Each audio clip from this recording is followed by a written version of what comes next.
I want to talk about the special car that you've done with your father as well. And it is a 1956 Chevrolet pickup truck. And he bought it for you when you were 8, right? Yeah, yeah.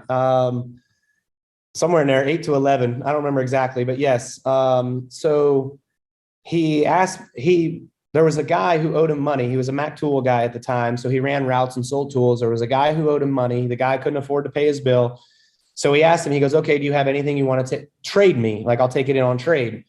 And so my dad gave me a truck magazine, like a classic trucks magazine, and it had old Chevys, old Dodges, old Fords, all this cool stuff. And he was like, hey, look through this magazine, flip through it, mark some of your favorite trucks that you like.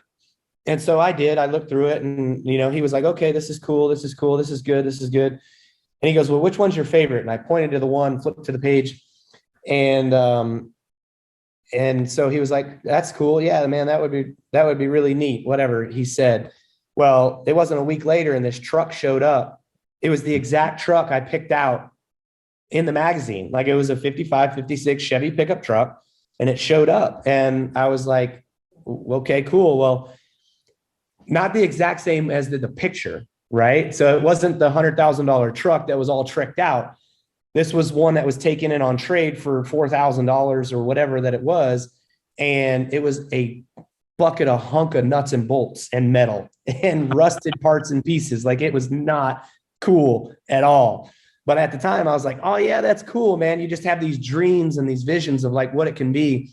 And so he was like, this is our project truck. This is what we're going to do. We're going to build this one day. And I was like, okay, cool. So every winter or every off weekend that we had that we weren't busy doing something, we would bring the truck out. We would work on it for 8 hours, 9 hours, whatever it was on a day. And then, we'd put it back in the barn, and we would just keep working on it.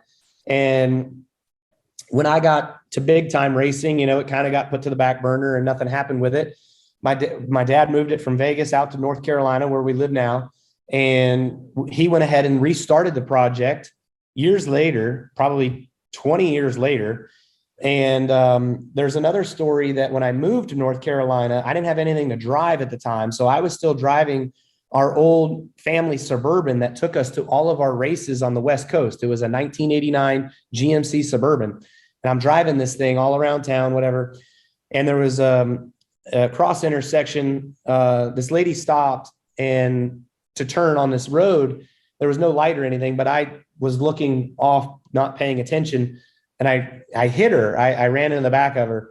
And so I destroyed the family Suburban.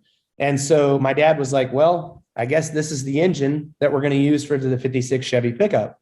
So I was like, okay, well, cool. Something good from something bad, right?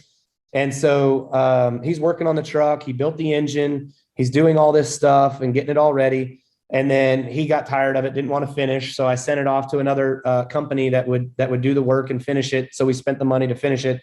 And I've got it now to today, and I love it. It's one of my favorite vehicles. It's an awesome truck. It's super fun to drive. I've taken Samantha and Brexton to dinner in it. We go to the ice cream place with it. The eyeballs that you get with it when you're driving it down the road is pretty cool. Everybody checking it out, wanting to see under the hood. What do you got in this thing? So it's a really, really neat thing. And it was cool that my dad and I were able to start it. Unfortunately, with my life and everything else, we weren't able to finish it, but it did get finished. But you finished it now. Yeah. How often do you drive it? I bet you I drive it probably maybe 100 miles a year. Really not a whole lot. Okay. It does sit at home. It's at my house. I've got a 5-car garage, so it's in one of the stalls where, like I said, if we want to take it out to ice cream or whatever, we all just hop in as a family and we go.